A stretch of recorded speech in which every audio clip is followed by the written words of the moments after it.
Hey, so I'm going to carry on with the reading that came out today because the Crystal Alley card was this card, which is action, it's Carnelian, and it's the fire or fire element Crystal Alley. So um, let's look at that and, well, have a look at the card. So it's on page 1, 2, 3. Ready, steady, action. So that was quite funny. And the book says, the male aspect of spirit has come to the end of his road. He must take action in order to move forward on his path, even though the way is difficult and the chasm deep. Carnelian is a variety of chalcedony. It is an ally whose energy spark action and movement towards our goals and dreams. That's always what our focus should be. Carnelian's frequency resonates on the physical level, cleansing the blood, stimulating the creative and reproductive energies. So that reminds me of passion that came up in the one of the destiny cards as part of our insights, and we'll have a look at that a little bit uh, in depth when I've finished with this, just because they tie in. Um, and encouraging us to utilize our physical energies to effect change. Carnelian reminds us of the balance between connecting with the divine and actually taking action on the guidance and inspiration we have received. We cannot sit back and wait for the universe to do it all for us. We must take initiative and signal the universe by our actions that we are truly prepared to do what it is to achieve our dreams. The saying, God helps those who help themselves, speaks to this energy of action. We are co creators with the divine, and while divine inspiration and impetus is key to our ability to create on the physical plane, it will get us nowhere if we do not take the initiative and act upon our guidance. Another aspect of the energy of Carnelian is its ability to strengthen and fortify the physical body.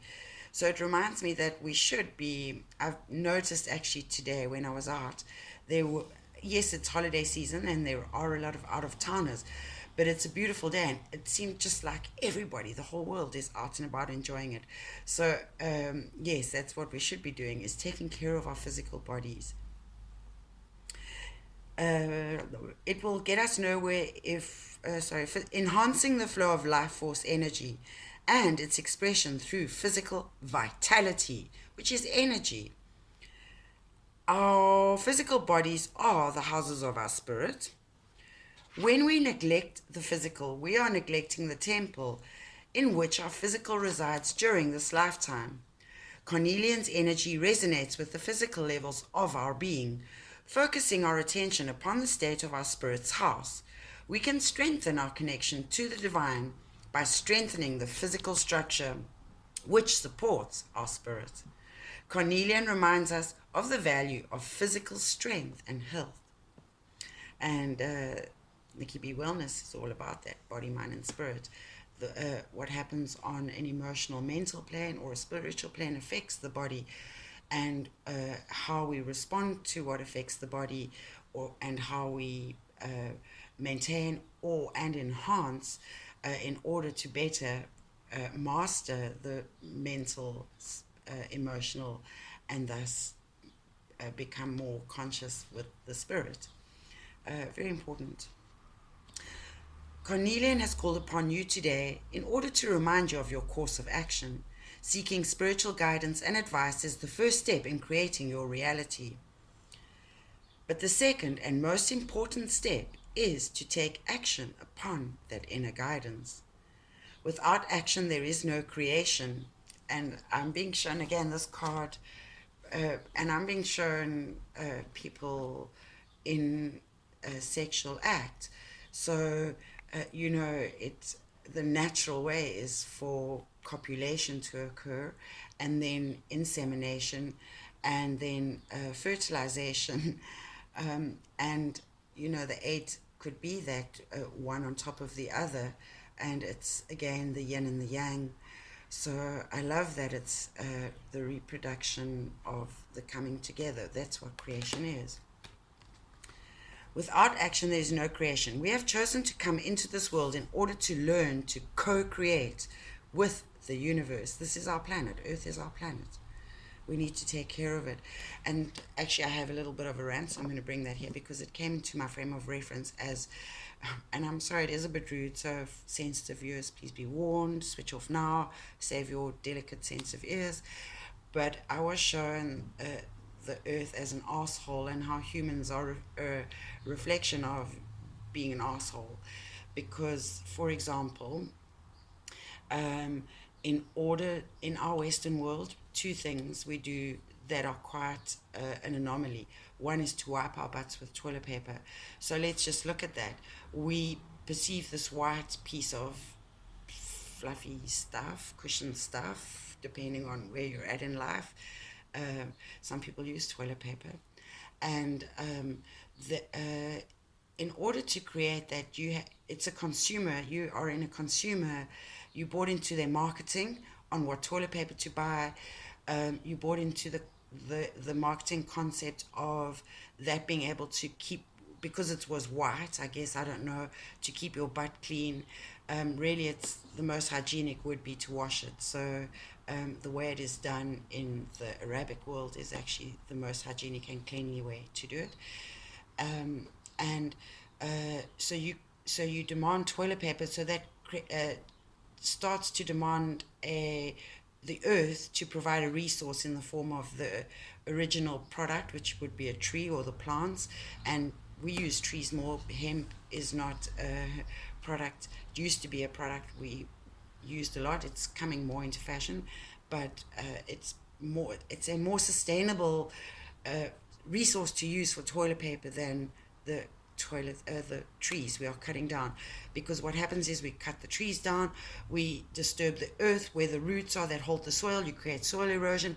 There's a whole biome that works together in that environment, the animals, the fauna, the flora. It affects the water, in the air.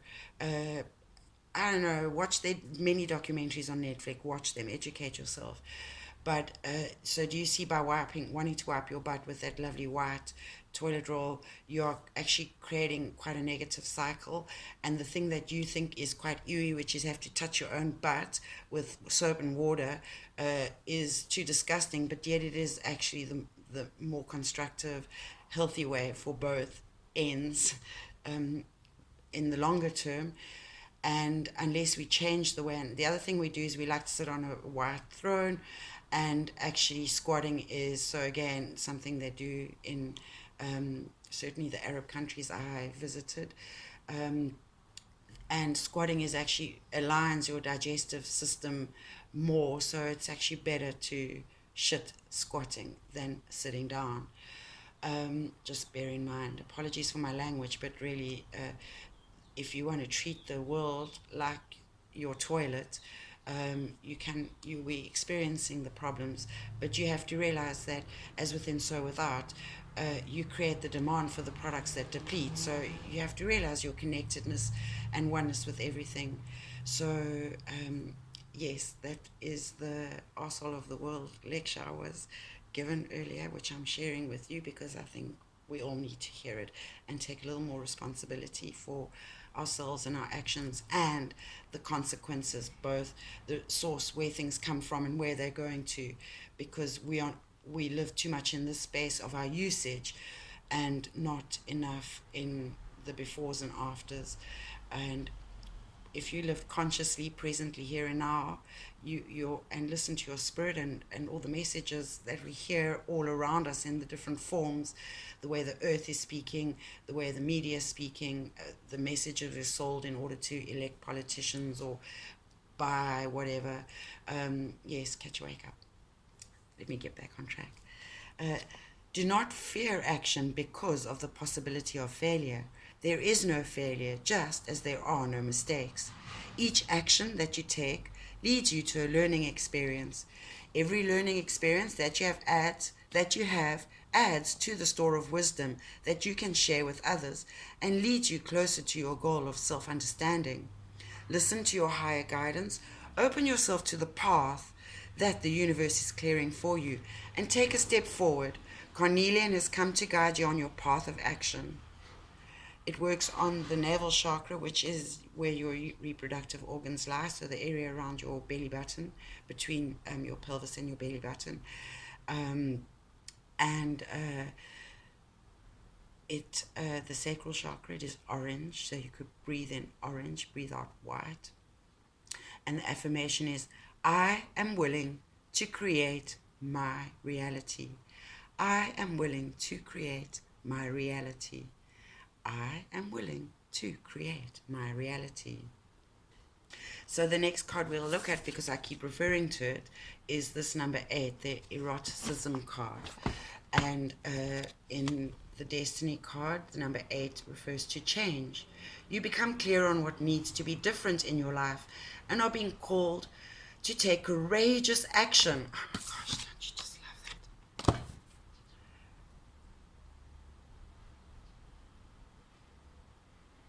To move beyond simply knowing what needs to be changed, to taking those first few steps in order to make it happen.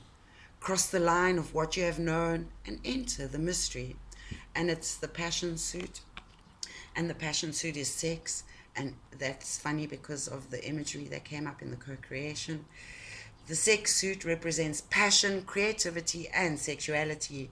If you've asked a question about love, many cards in the sex suit represent passion, creativity, and sexuality in relation to yourself and another. If, however, your question is about work, the sex suit relates to passion and creativity in terms of work, or it may point to a passionate connection with someone at work. So yes, interesting. And just let me read the quote. You are approaching me with the smell of fresh cut morning grass. My nipples turn hard. And remember, that's your body's way of reacting to when something, perhaps you in your human form are not completely understanding or being receptive to, when the hairs on our arms, I call them truth chills, as Mary Jo does in, oh my gosh, I can't remember. She's a YouTube channel reader. Very good. Look her up. But she always talks about that when you get goosebumps, about them being truth chills. And we experience the hairs on our neck standing up. So those are all signs to be aware and to be alert. It's kind of a form of that initial spark that's going to light the fire. And I thought, since we're looking at the destiny cards, let's quickly have a look at the other one that came up, which was number 4. It's the work suit. And the work suit, I love that it's a bee. I only realized after I did the initial reading that it matches or similar to Nikki Bee, Queen Bee, finding your niche. And in the destiny card, so the work suit represents expression of yourself through action, again action, and realizing your dreams. The suit is not only about doing a job, but expressing yourself through your work. And it, like I said, it came up with earlier in the Rider Waite. This is what I mentioned. Expressing yourself through your work on self in the home as a brother, sister, mother, father, lover, artist, reign servant, or leader of a community. And the number 4 is about security, building a foundation and making decisions to relieve tension or anxiety. And we can do that by getting excited about life, starting to follow our passions again, those things we enjoy doing, spending less time on the things we think we need to be doing and more time on the things that we love doing. So you might hear a little more from me, because this is one of the things I do love doing. Thank you. Namaste. Blessings.